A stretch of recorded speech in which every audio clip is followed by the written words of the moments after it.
Very good evening. Railway exams, NTPC, Group D, RPF, ALP మరియు technician A ఎగ్జామ్కైనా prepare అయ్యే వాళ్ళు daily టార్గెట్లో follow అవ్వండి. 4th day February 5th 2024 రోజు ఏ topics చదవాలి, అదేవిధంగా 3rd డే మీరు ఎంతవరకు చదివారు అనేది నేను ఈ వీడియోలో కొన్ని క్వశ్చన్స్ అడుగుతాను.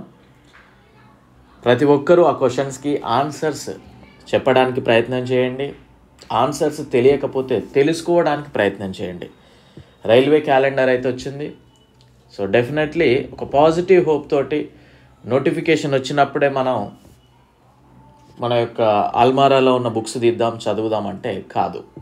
ఇప్పటి నుండే చదవడానికి ప్రయత్నం చేయండి. ఈ విధంగా డైలీ టార్గెట్ పెట్టుకొని ఫాలో అవుతే సక్సెస్ అవ్వచ్చు. ఓకేనా? సో రైట్, పాలిటీ ముందుగా మన యొక్క యాప్ లాస్ట్ బెంచెస్ యాప్ని డౌన్లోడ్ చేసుకోండి. లింక్ డిస్క్రిప్షన్లో ఉంటుంది. టెలిగ్రామ్ ఛానల్లో కూడా జాయిన్ అవ్వండి, దాని యొక్క లింక్ కూడా మీకు డిస్క్రిప్షన్లో ఉంటుంది. పాలిటీ కంప్లీట్లీ అయిపోయింది. 99 rupees for all competitive exams కంటే అన్ని రకాల కాంపిటేటివ్ ఎగ్జామ్స్కి యూజ్ అవుతుంది. చాలా అద్భుతంగా ప్రిపేర్ చేయడం జరిగింది. 99 rupees only, 1 year validity. GK కూడా 99 rupees, 1 year validity for all competitive exams. Arithmetic 1 year validity only for railway exams base మీదనే అది ప్రిపేర్ చేయడం జరిగింది. And ALP CBT 1, SI constable, NTPC మరియు గ్రూప్ డి 499 రూపీస్కి అందించడం జరుగుతూ ఉంది. క్లాసెస్ చెప్పడం జరుగుతూ ఉంది, ఇంకా కంప్లీట్లీ అప్లోడ్ చేయలేదు బికాజ్ ఇంకా మనకి నోటిఫికేషన్స్ కూడా రాలేదు. ఏఎల్పి వచ్చింది, బట్ దానికి చాలా టైం ఉండడం వల్ల కొంత పోర్షన్ అయితే పెండింగ్లో పెట్టడం జరిగింది. ఓకేనా? సో దీని యొక్క వ్యాలిడిటీ ఎప్పటి వరకు ఉంటుంది సార్ మరి అని అంటే, మీరు అప్కమింగ్ నోటిఫికేషన్ ఎప్పుడైనా రానియండి. ఓకేనా? సో ఆ NTPC group D exam next year ఉన్నా కానీ అప్పటి వరకు వ్యాలిడిటీ అయితే ఉంటుంది. రోజు కొంచెం ఈ రోజు నుండే చదివితే డెఫినెట్లీ సక్సెస్ అవ్వచ్చు. లింక్ డిస్క్రిప్షన్లో ఉంటుంది. నెగ్లెక్ట్ చేయకండి అండ్ ఏం చదవాలో అది ఫోకస్డ్గా చదవండి. రైట్, సో ఈరోజు మనం డే 4th కనుక చూసినట్లయితే, డే 3rd రోజు మనం ఏమైతే చెప్పుకున్నామో దానికి సంబంధించిన కొన్ని క్వశ్చన్స్ అడుగుతాను. డే 3rd రోజు కనుక చూస్తే నెంబర్ సిస్టమ్, కోడింగ్ డీకోడింగ్, రాజ్యాంగము భాగాలు, పద్మశ్రీ అవార్డ్స్, వ్యాధులు, త్వరణము, వీటి గురించి డిస్కస్ చేశాం. సో వాటికి సంబంధించిన ప్రశ్నలు అడుగుతాను. ప్రతి ఒక్కరు దయచేసి ఆన్సర్ చెప్పండి. మొదటగా ఫస్ట్ క్వశ్చన్, మలేరియా వ్యాధి దేనివల్ల వ్యాపిస్తుంది? సెకండ్ క్వశ్చన్, మొట్టమొదటి వ్యాక్సిన్ కనుగొన్నది ఎవరు? థర్డ్ వన్, బోధకాలు ఏ దోమ వల్ల వ్యాపిస్తుంది? ఫోర్త్ వన్, కోవాక్సిన్ ఎవరు కనుగొన్నారు? అండ్ నెక్స్ట్ వన్, రాజ్యాంగంలో ప్రస్తుతము ఎన్ని భాగాలు ఉన్నాయి? సిక్స్త్ వన్, ఎన్నికల గురించి ఎన్నవ భాగంలో తెలియజేస్తూ ఉంది మరియు ఏ ప్రకరణల నుండి ఏ ప్రకరణల వరకు, అంటే ఏ ఆర్టికల్ వరకు తెలియజేస్తూ ఉంది? వీడియో లైక్ చేయండి. ఇదంతా చాలా టైం తీసుకొని ప్రిపేర్ చేయాల్సిన పని. ఓకేనా? సో ఊరికనే ఏదో ప్రీవియస్ పేపర్స్ పట్టుకొని అదే ఒకటే ఎక్స్ప్లెయిన్ చేసేది కాదు. ఇది సబ్జెక్ట్ నేర్పే ఛానల్. ఫాలో అవ్వండి అండ్ లైక్ చేయండి. మీరు లైక్ చేయడం వల్ల ఎక్కువ మందికి రీచ్ అవుతూ ఉంటుంది. షేర్ చేయండి. ఓకేనా? అండ్ నెక్స్ట్ వన్, అత్యవసర నిబంధనల గురించి ఎన్నవ భాగంలో తెలియజేస్తూ ఉంది? 8th క్వశ్చన్, అఫీషియల్ లాంగ్వేజెస్ గురించి తెలిపే భాగం ఏది? 9th వన్, మొట్టమొదటి మహిళా మావటికి ఇటీవల పద్మశ్రీ పురస్కారం వరించింది. తన పేరు ఏంటి? తను ఏ రాష్ట్రానికి సంబంధించిన వ్యక్తి? నెక్స్ట్ క్వశ్చన్, ఇటీవల ఏ టెన్నిస్ క్రీడాకారుడికి పద్మశ్రీ పురస్కారం వచ్చింది? మనం number system and coding decoding 3 days చదవమని చెప్పాం కదా. సో ఈ 3rd డే రోజు యాడ్ చేశాను అవి. ఇక్కడ TABLE టేబుల్ క్లాత్ని ఈ విధంగా రాయడం జరిగింది. ఇక్కడ క్వశ్చన్ చూడండి ఒకసారి జాగ్రత్తగా. ఈ విధంగా రాస్తే దీన్ని ఏ విధంగా రాస్తారు? అండ్ నెక్స్ట్, సిమిలర్ని ఈ విధంగా రాస్తే న్యాచురల్ని ఏ విధంగా రాయొచ్చు? ఇక్కడ చూడండి, if blue is called green అంటే బ్లూ కలర్ని గ్రీన్ అంటారంట, గ్రీన్ కలర్ని ఆరెంజ్ అంటారు, ఆరెంజ్ కలర్ని ఎల్లో అంటారు, ఎల్లో కలర్ని బ్లాక్ అంటారు, బ్లాక్ కలర్ని రెడ్ అంటారు, రెడ్ కలర్ని వైట్ అంటారు. Then what is the colour of turmeric అంటే పసుపు ఓకేనా. పసుపు ఏ రంగులో ఉంటుంది అనే క్వశ్చన్ 13th క్వశ్చన్.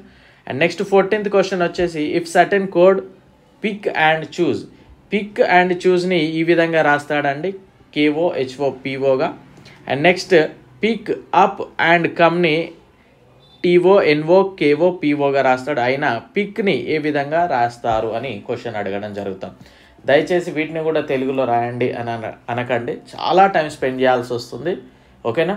సో మీరు ఒక్కటి ఆలోచించాలి, ఆల్రెడీ ఎంప్లాయీగా ఉండి నేనే ఇంత టైం స్పెండ్ చేసి క్లాసెస్ చేస్తూ ఉన్నా.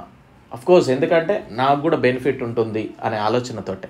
సో అలాంటప్పుడు మీరు ఎంతవరకు ఇంకెక్కువగా కష్టపడాలనేది ఒకసారి మీరు ఆలోచించుకోవాలి. ఓకేనా. నెక్స్ట్ క్వశ్చన్ చూద్దాం. మ్యాట్రిక్స్ చూడండి. ఈ మ్యాట్రిక్స్ ఒకసారి స్క్రీన్ షాట్ తీసుకోండి. స్క్రీన్ షాట్ తీసుకున్న తర్వాత మీకు ఇక్కడ ఒక ఎగ్జాంపుల్ ఇస్తాను. ఇగో ఇదే విధంగా ఉంటుందండి. ఎగ్జామ్లో కూడా మనకి స్క్రీన్ మీద ఈ విధంగా కనపడుతుంది. ఇంకా క్వశ్చన్ కంప్లీట్గా కింద లేనే లేదు. అప్పుడు మనం ఈ సైడ్కి పట్టుకొని కర్సర్ అటు ఇటు జరుపుతూ ఉంటాం. సో అప్పుడు చాలా టైం స్పెండ్ చేయాల్సి వస్తుందండి, కొద్దిగా మీరు అబ్జర్వ్ చేయాలి. సో నెక్స్ట్ ఓకేనా. సో దీనికి క్వశ్చన్ యాక్చువల్గా 1 సెకండ్ అండి, 1 సెకండ్. దీనికి ఏం ఫాలో చేయాలి అంటే యాక్చువల్లీ క్వశ్చన్ ఈ క్వశ్చన్ నేను మీకు కమెంట్ సెక్షన్లో క్వశ్చన్ ఇస్తాను. యాక్చువల్లీ ఇక్కడ క్వశ్చన్ మిస్ అయింది. ఇది స్క్రీన్ షాట్ తీసుకోండి. ఇది మ్యాట్రిక్స్ అయితే దీనికి కింద క్వశ్చన్ మీకు ఇస్తాను, అది చూడండి. దీంట్లో రిమైండర్ ఫైండ్ అవుట్ చేయండి. 7^15/15లో రిమైండర్ ఫైండ్ అవుట్ చేయండి. Next how many numbers between 1 and 700 are completely divisible by 17. 1 నుండి 700 మధ్యలో 17 చే నిశేషంగా భాగించబడే సంఖ్యలు ఎన్ని అని క్వశ్చన్ అడుగుతా ఉన్నాడు. And next which of the following is the greatest 3-digit number that is divisible by 13. 13 చే నిశేషంగా భాగించబడే 3 అంకెల అతిపెద్ద సంఖ్య ఏది అని క్వశ్చన్ అడుగుతా ఉన్నాడు. 18th question. And next which of the following numbers is divisible completely by 9 and 11. ఈ కింద ఆప్షన్స్లలో 9 మరియు 11 చే నిశేషంగా భాగించబడే సంఖ్య ఏది అని అడుగుతా ఉన్నాడు. అండ్ నెక్స్ట్ క్వశ్చన్ 652,410లోని 6 యొక్క ముఖ విలువ మరియు 2 యొక్క స్థాన విలువల లబ్ధం ఎంత.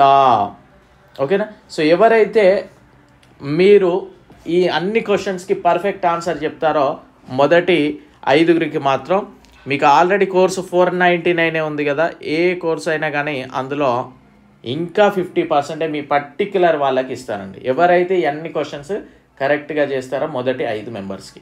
ఓకేనా. నెక్స్ట్ ఈ కింది వాటిలో సాపేక్ష ప్రధాన సంఖ్యల జత ఏది.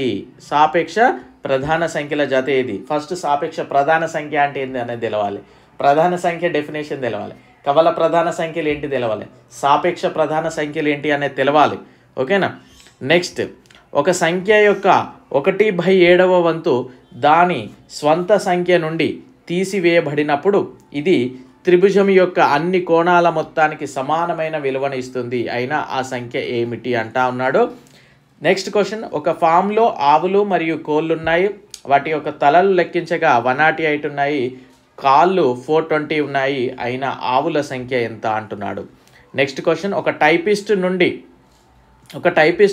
121 నుండి, ఇక్కడ చూడండి, ఇక్కడ తెలుగు టు ఇంగ్లీష్ ఇదే ఇబ్బంది అండి, ట్రాన్స్లేట్ చేసేటప్పుడు కొన్ని మర్చిపోతూ ఉంటాం, క్షమించాలి. సో చాలా వర్క్ ఉంటుందండి, మీరు ఈజీగా అనుకోకండి. ఒక టైపిస్ట్ 121 నుండి 1346 వరకు టైప్ చేయాలంటే ఎన్నిసార్లు కీబోర్డ్ మీద కీస్ని నొక్కాల్సి ఉంటుంది.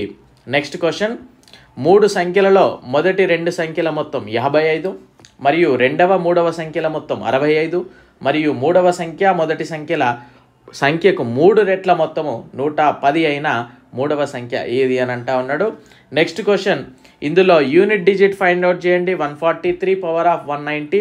అండ్ నెక్స్ట్ త్వరణము అనగా ఏమిటి, ప్రమాణాలు ఏంటి.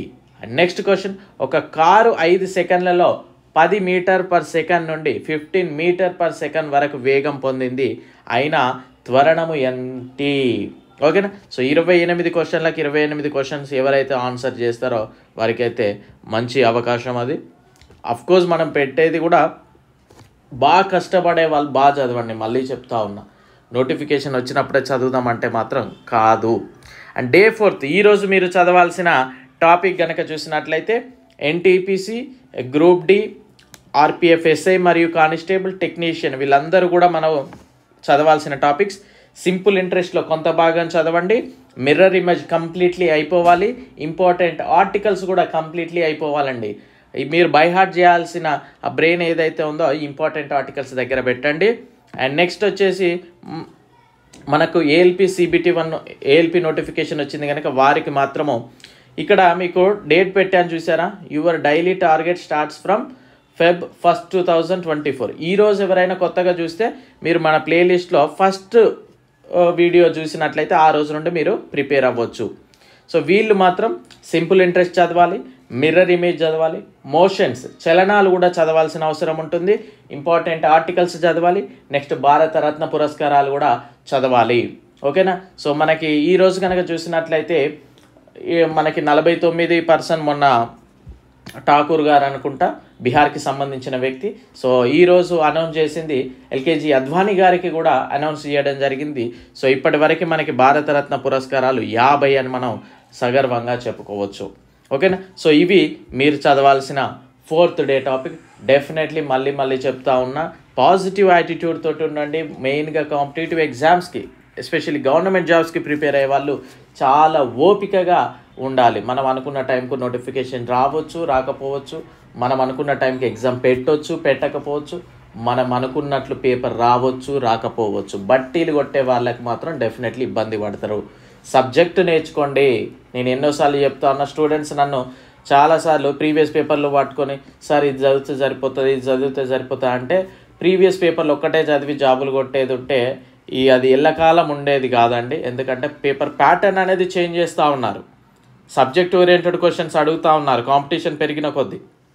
సో మీరు ఫోకస్డ్గా చదవండి, డెఫినెట్లీ సక్సెస్ అవుతారు. అండ్ మీ నుండి కోరుకునేది ఒక like, share. I wish you very good luck. Thank you.